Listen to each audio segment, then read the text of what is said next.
video, I review the pros and cons to using Faber-Castell Polychromos colored pencils from an artist's perspective.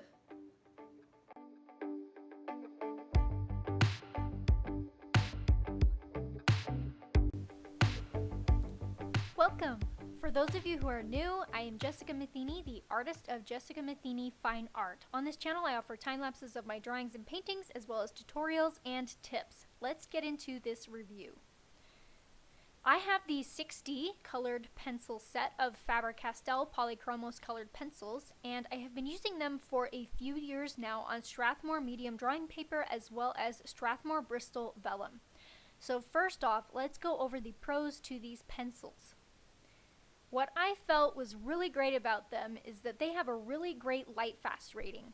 Out of a whole set of 60 colors, all of them besides 3 were maximum light fast rating, and those 3 were 2 stars. If you don't already know, Faber-Castell lists their colored pencil light fast ratings on their colored pencils as well as on their website. They rate them using the Blue Wool standard and in increments of 3 stars, which last 100 plus years, 2 stars that last 25 plus years, and 1 star that lasts 5 plus years. I only use maximum light fast colored pencils for my artwork, so that meant that I only had to pull 3 pencils from my set to never be used. Only 3. And in the 36 set that I also have, I only had to remove those same 3 colors as well.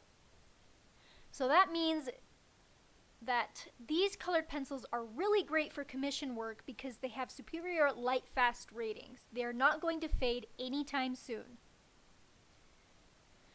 They have a good range of colors to choose from. The 60 set comes with 8 yellows, 7 reds, 10 blues, 11 greens, and 5 different shades of brown.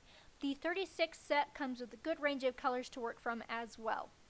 The colors are very vibrant, even with only just a few layers, and of course after you get multiple layers on, they're even more vibrant. When I'm using my colored pencils for art, I find that I prefer my Faber-Castells over my Luminance. They go on the paper more smooth than my Luminance do, and I'm able to get a little bit better of a burnish blend with them faster. Another great thing about these pencils is that none of the leads ever broke when I was sharpening them, and I have been using them for over 2 years now. I have been using them in my Victogen electric sharpener as well as my Coom hand sharpener. So this is really awesome because all of the money you spend on these doesn't go to waste by them breaking when you're sharpening them. The leads to these hold a good sharpness and aren't brittle, so when I press on the paper with a super fine point, careful not to press too hard of course because you can do that with any sharp colored pencil, the lead doesn't crumble or chip. And that's a plus because my Luminance do kind of crumble, and my Derwent Chinese White really crumbles.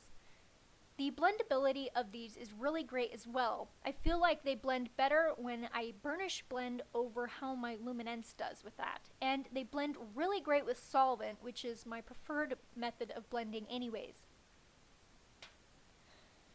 Another great thing to add is that the thickness of these pencils fits perfectly into my Victogen electric sharpener. I don't have to jam them in there to get them sharpened like I do with my Luminance and the diameter that they have.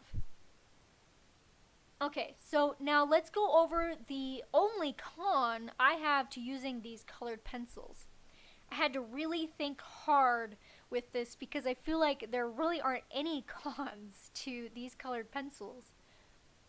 The con, and this would be from my perspective and unique to me and only some others out there because I know not everybody is like me, but is that the barrel of the pencils has a color coating on them, covering every inch of the pencil. I have clammy hands sometimes, whether it's hot in my studio or just because this weakens the coating on the pencils and causes them to easily be rubbed off and transfer to my other pencils. It makes them look crappy and really beat up when they aren't. It would be nicer if they could just have a nice plain cedar wood barrel instead. So then I wouldn't have these ugly and beat up pencils to take pictures of my art with for Instagram. But this is of course just a cosmetic issue, and the coating on them does not hinder the performance of the pencils whatsoever. So to recap, These pencils are just full of so many positives, and I would definitely recommend them to everyone who's doing professional artwork to buy and use. They really aren't super expensive to buy for the quality that you are getting out of them. The 60 set is priced somewhere between $90 to about $105, and you can also get a set of 36 for around $70. I got my sets off of Amazon. I feel like Amazon has a lot of options out there for buying them. That is where I would recommend you buy them from instead of just the Faber-Castell website. If you are interested in more colored pencil videos, you might like this video here. I will have a link to it in the video description, as well as a few other videos that might interest you. That's it for this video. Be sure to follow me on Instagram and Facebook to stay up to date with the latest artworks I'm doing, as well as the happenings of my studio. Thank you for watching.